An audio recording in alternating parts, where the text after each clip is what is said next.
Okay. Here we go. So when we're looking at this piece of paper that I gave out to you, as we go along, okay, each one of the slides, they're going to be color coded. So if it's the same slide, it has the same title on top, or doesn't have the same or doesn't have a title, it's going to be part of the same one. So as we go through, we're going to fill out each piece of the pie. Okay? There's going to be definitions on each one of those slides of what that part of totalitarianism is. So as we go, fill out one, and I'll let you know when we're going on to the next one. Okay? But to start off, underneath it all, let's write the definition of totalitarianism. Okay? It is a political system that prohibits opposition and completely controls both public and private spheres of society. I'll repeat that again, but I'll let you guys write that down. If we can see it. I rewrote it for you guys and made it a lot bigger. Just write it underneath, yep. And then each slide that we go through that has a different topic, I'll let you know, is going to be a different piece of the pie. But there's a couple slides that are going to be the same colors that you don't have to go to a different pie piece for. So it's a political system that prohibits opposition and completely controls both public and private spheres of society. Seems like a long definition, but the actual definition is even longer. So I condense it down as much as I could for you guys. Okay? By the end of this class, you'll be able to describe foundational concepts of totalitarianism. That's going to be all your pie pieces. And you'll be able to analyze totalitarian concepts in Stalinist Russia. Okay, so as we go through, I'm going to give you the definition, and then I'm going to give you the example of what they're doing in Russia. Okay? This is going to be very important to get the definitions on, because when we move on to the next unit, or the next phase of this, when we're talking about Nazi Germany or other totalitarian states, we're going to still have this wheel, but we can still analyze how they do totalitarianism in each different one. Okay? So by the end of this, we'll take a picture of it, submit it, and then we're going to keep this so you guys can look at it for like Nazi Germany and stuff like that. Sound good? Do we all have the definition?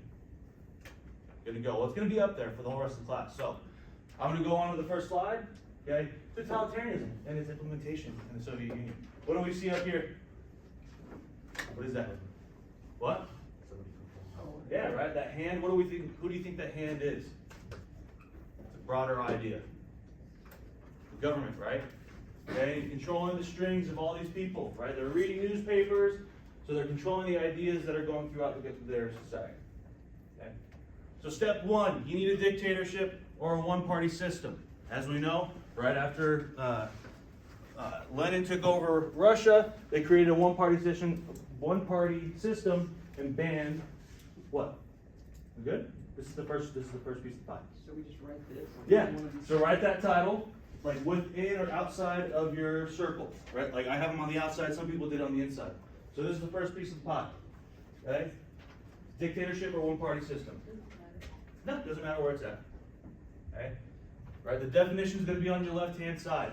Okay, you can shorten that definition. You can just make sure you have the main ideas of that. So it's defined by the complete control over government systems by one political party.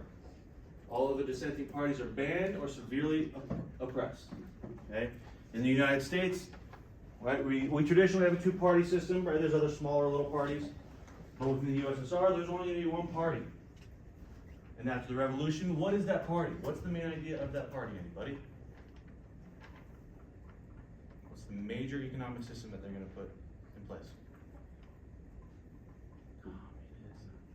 The Communist Party. Okay, so the Communist Party is going to take full control over Russia. After the Russian Civil War and the victory of the Bolsheviks, the Communist Party became the only legal political party within the newly formed USSR. Once Stalin took power in 1924, he consolidated power even further by eliminating his rivals that were once a part of the old Bolshevik party. Right? This is just background information. This is the main thing we're looking for. Okay? All right, so once Stalin's going to gain power, there's a bunch of dudes that are still hanging around that were actually part of the Russian Revolution and taking power, have the Bolsheviks take power. Right? Stalin's going to see these guys as a threat because they were big party members at the time. And so what is he going to do to the people who pose a threat to his power? What is he going to do to them? Kill them, exile them, kick them out of the country, right? Because he wants to be the one supreme dictator.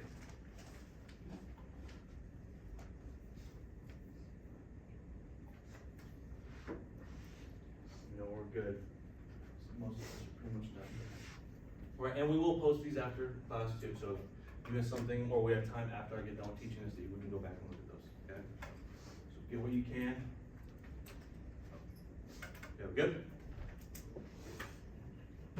Right? Okay, this is the Communist Party. It's the only party in the USSR, right? Recently, Trump gave a speech to all Congress, right? You're gonna split it down party lines. The Democrats are on one side, the Republicans on the other, right? All those dudes are fighting for the same goal. They have the same ideology. They're doing the same thing. Okay? There's no opposition to anything. They're all together, okay? What's the main logo of the USSR, anybody? Does anybody know what this is? What does it look like? Anybody? A hammer. There we go, Lee. This one, it's a kind of a niche farming tool. It's a sickle, a hammer and sickle, okay? That's the logo of the USSR. So it's gonna represent the workers and the farmers of the country getting together, okay? Okay, next one. We need dynamic leaders, okay? This can be defined, so this is the definition of top, this is what I want you getting mostly. Can be defined as a leader who unites people, encourages popular support through force, and symbolizes the government itself. Okay? The two main leaders of the USSR until we get until later in the USSR, but for right now we're talking about Vladimir Lenin and Stalin. Okay?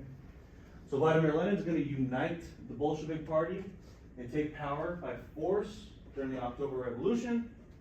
He's going to win the Russian Civil War and create the USSR and become the leader and head of the USSR before his death in 1924. Once again, uniting people in the Bolshevik Party, okay, and taking power by force, okay, getting popular support by force.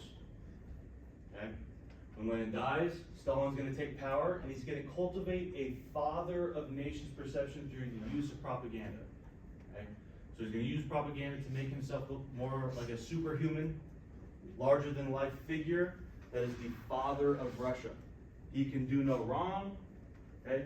What he says goes, and if it doesn't, if you don't do what he says, you die. Or you disappear. Okay? Has anybody ever heard the stories? Last class hadn't heard it at all. You guys ever hear about like how North Korean leaders they claim that like they get holes in one on every single thing they golf, but they don't poop? Yeah, right? Because they're dictators and they can tell their people that and they're forced to believe it, right? These crazy things that would never actually be true, right, are true because you control the information, okay? He's going to create a collective goal with the people with the 5-year plan to modernize Russia, okay?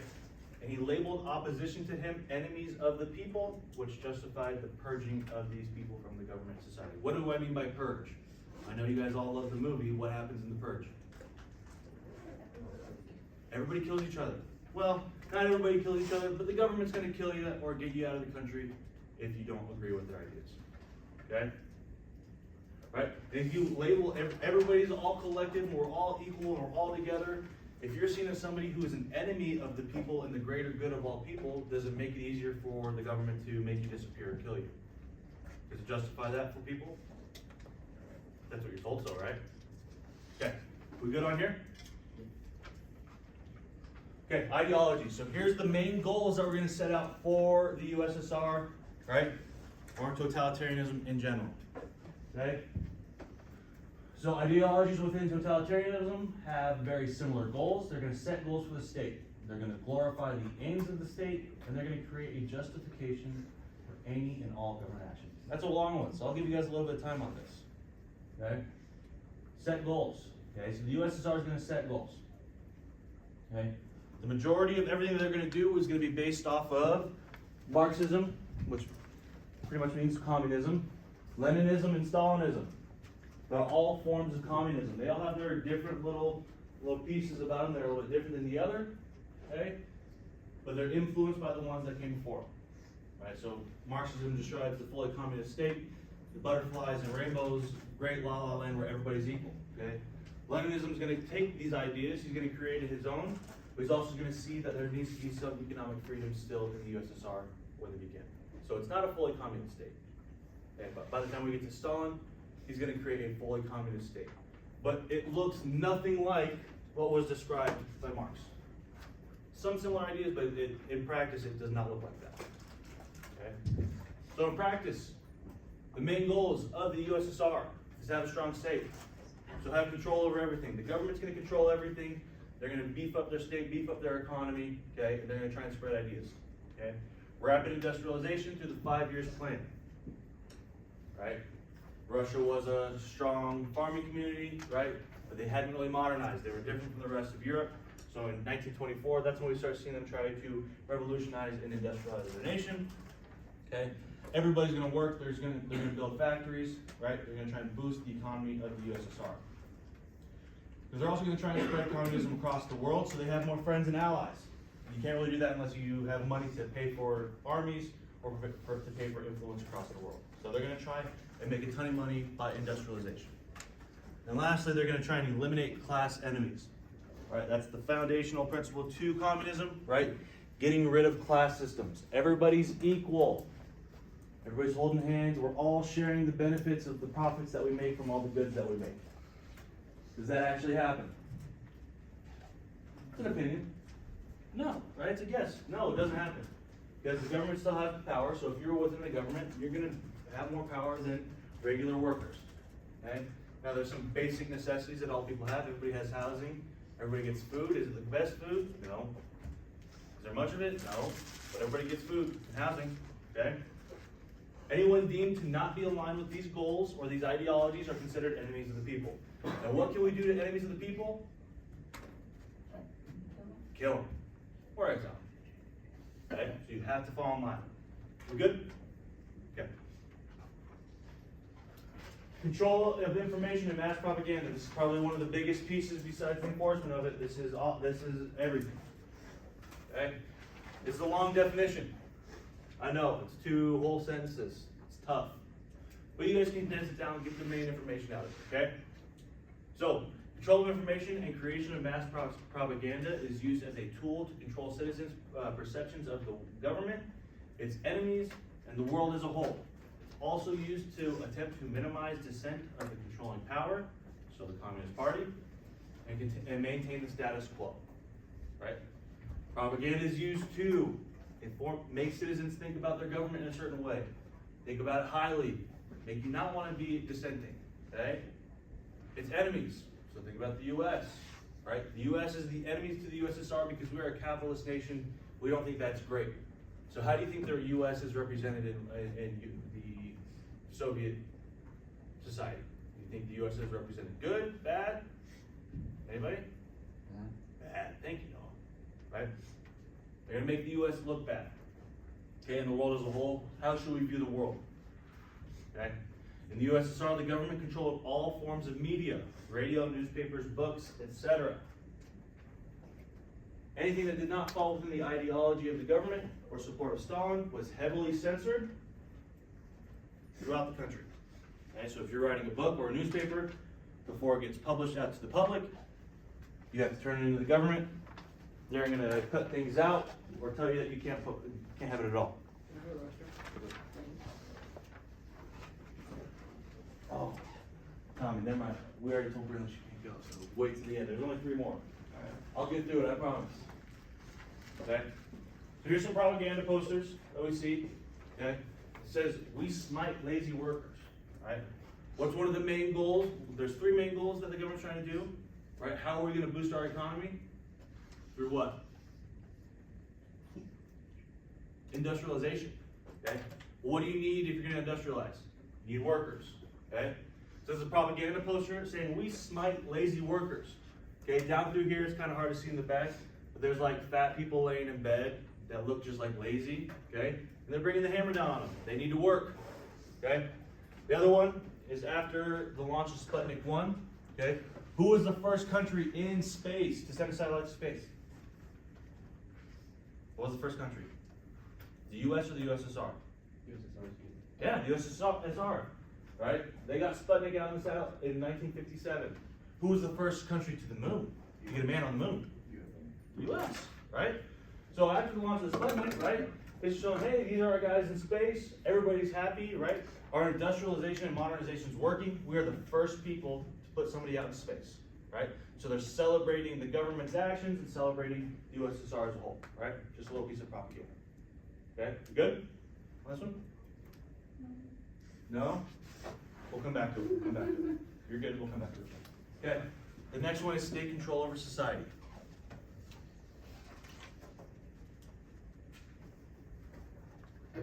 The government controls the majority, if not all, functions of society.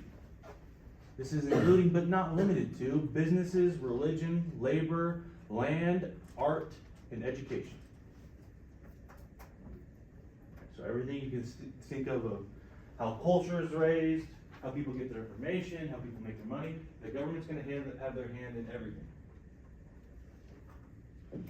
After taking control over the country, Stalin implemented his plan to collectivize the nation. So basically collecting everything for the government. We're going to take control over everything. This included the taking of all land held by peasants and wealthy landowners, livestock, businesses, and manufacturing.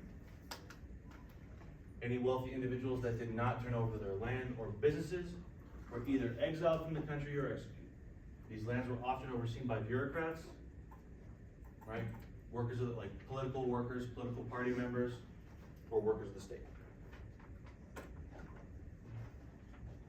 The next slide is still going to be in this pie, but there's no more definition to write down. I'm just giving you more examples. So you don't have to go to another piece of the pie section.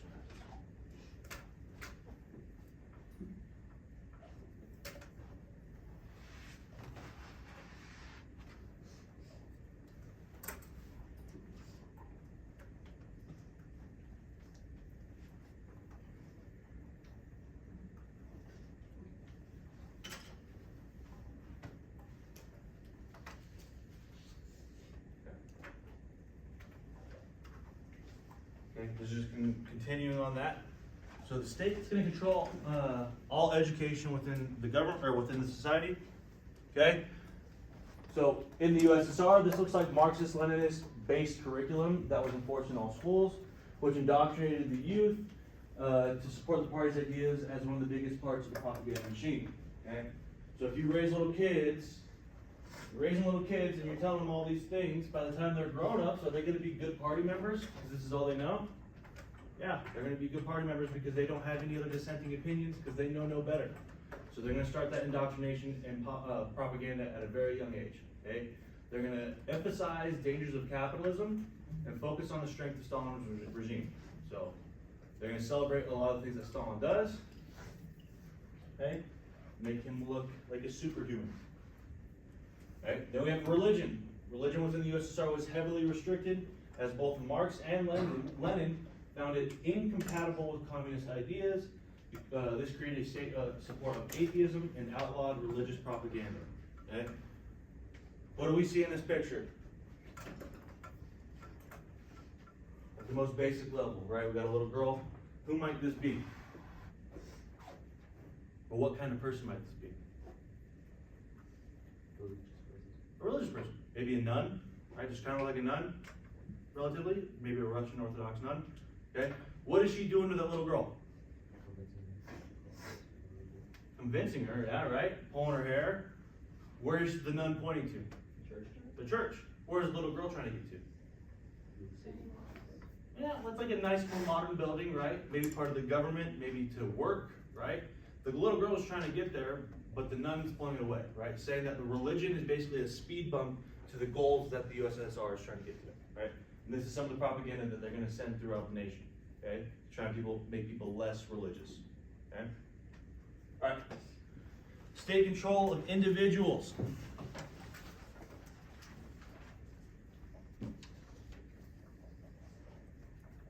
Within totalitarian societies, governments demand compliance to the ideals of the state and to the progress of the outlined goals for the country and to the progress of the outlined goals for the country by the government.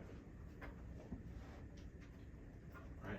So you have to be a contributing member to society. You have to do these things to be considered a good citizen.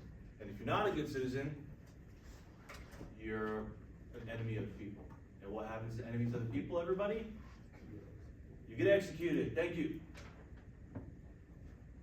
Okay? The USSR demanded 5 things out of their citizens as a form of control over their everyday lives to create obedient citizens. Duty to work, number 1. Okay? Right? We're trying to industrialize. Everybody needs to work. We saw that propaganda picture. Okay? Every able-bodied individual in the USSR was forced to work in some fashion. Unemployment was criminalized, and failure to do work would result in legal action.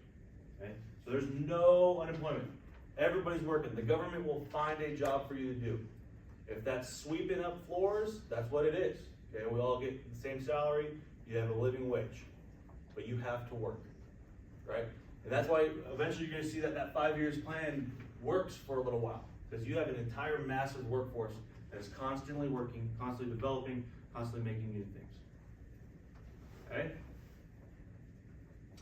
Loyalty to the party. Party membership was essential to moving up within society. Citizens were expected to report any activity considered outside of party ideals. Okay? Imagine you're a communist. Okay? And you hear your neighbor talking about radical capitalist ideas and how they don't like some parts of Stalin's regime. What are you going to do? Say it louder for the people in the back. They snitch, right? You're going to snitch on people. Then those people disappear. Okay? So everybody's kind of indoctrinated into this idea that everybody around you is listening to everything you say. Okay? You can't really speak your ideas, because if you say something, even your own family members can snitch, right?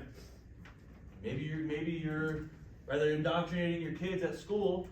Your kids hear you over say something at the dinner table. Well, your kid can go to the school next day and tell party informant, and guess what? You're done's up, right? It filters through all points of society, okay? All right, you also need a massive military, so all men had mandatory military service, okay? It's called conscription. You're going to do it for a couple of years. Once you get out, you're good to go. But everybody has to be part of the military, every man, okay? We get up top here, got this down? Good. Two more. For family responsibilities, parents were expected to raise their children with the values of the Communist Party and make them loyal members of the party. Okay? Right. When you raise your kids, you're not only getting indoctrinated at school, but you're supposed to enforce those values at home as well. Okay, and then compliance with surveillance and censorship. Citizens were expected to comply to any surveillance and censorship. Phones were tapped, mail is read. All workplaces had party informants. Do you think you could say or do anything about that? No. So you just had to comply. Okay? Up top, got like a military march. Okay, people were mandated to go to these things as well. Okay, and on the bottom is a wartime poster, right, saying for the motherland, which is the USSR, the actual country itself, and for Stalin. To me, that's equating Stalin to being like a fatherland or father figure, right? You're doing it for the motherland and for your father, Stalin, right? Making him seem superior. Good? Last one here, methods of enforcement. Okay, you can't do any of these things unless you have something backing it up. And that has to be something through fear and force. Very Machiavellian. You guys remember Machiavelli? Come on. It's better to be feared than loved as a ruler. Come on, son. What are they doing here? You should remember. The prince? Remember you Oh. took out how Machiavellian are you? You guys all judged yourselves? It was fun. It was a good time. These methods of enforcement are the systems in which totalitarian governments enforce their rules and ideologies with large police forces and fear. That's the main thing. Large police forces and fear. Okay? The agency in charge of enforcing party ideologies within the USSR was the NKVD, the People's Commissariat for Internal Affairs. It was also known as the secret police in charge of all surveillance, law enforcement, and intelligence within the USSR. Okay, so it's this shady, backroom, kind of dark force that's overseeing everything. But everybody knows about it. It's a secret police, but everybody knows what happens if you speak out against the government, what's going to happen to you. Okay?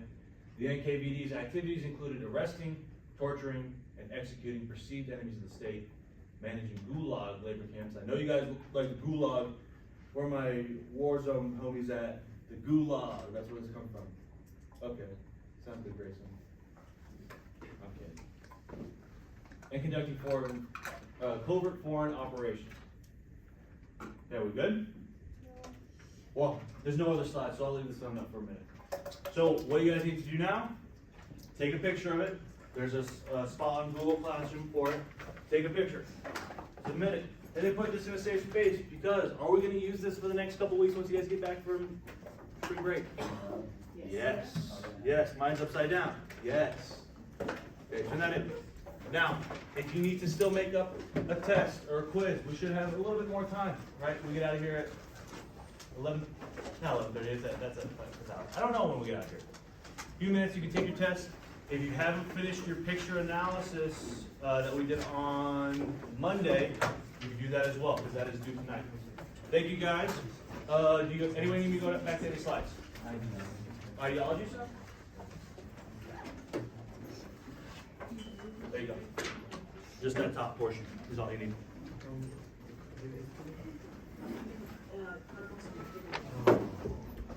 And